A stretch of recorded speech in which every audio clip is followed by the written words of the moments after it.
Hello, my name's Afif, and I am presenting with Sam. And we are chemical engineering students from University of Nottingham, Malaysia.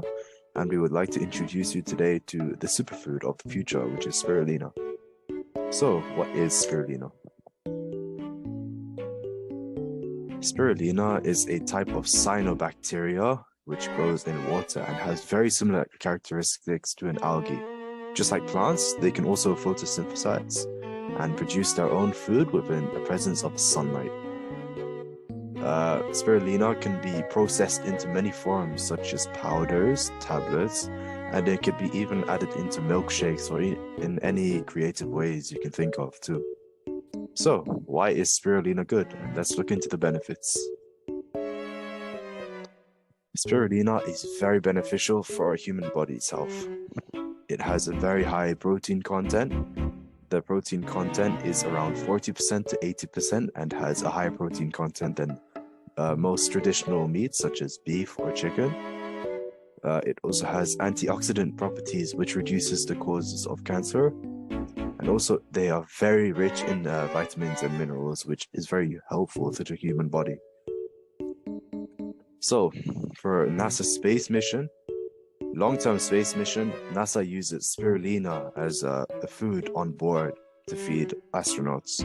Why do they do this? Well, spirulina is very space efficient and the nutrition is very high, so a small amount of spirulina can sustain an astronaut for a very long time.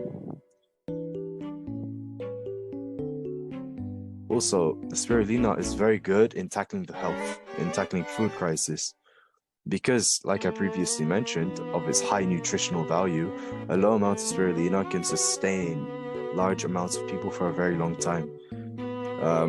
The cultivation for spirulina takes very little space in comparison to agricultural uses, such as plants and animal farms. Also, spirulina takes only 5 days to produce, which is much shorter than other farms. Now we're moving on to Samuel. Thank you. Next, let's move on to the spirulina market. The spirulina market has been receiving more attention. This is due to the potential and future of spirulina and its high nutritious value. That more and more people and nations have begun cultivating spirulina. It is projected to hit more than 1,000 million US dollars by the year of 2030. So how do they cultivate spirulina? Spirulina is often cultivated under optimal conditions in raceway ponds at the temperatures of 30 Celsius, around pH 9 to 10. It is then harvested just within days after cultivating. After that, it is sent for drying to increase its shelf life because it removes and kills bacteria and also prevents bacteria from growing. After that, it is broken down into powder or made into tablets for packaging and ready to be sold to consumers. So to summarize it, spirulina is a cyanobacteria that has high nutrients value and is a very useful food source for both humans and animals. And this makes it a superfood that might just be the solution to solve the world hunger crisis. So we hope to see it receive more attention and more people and nations start growing spirulina.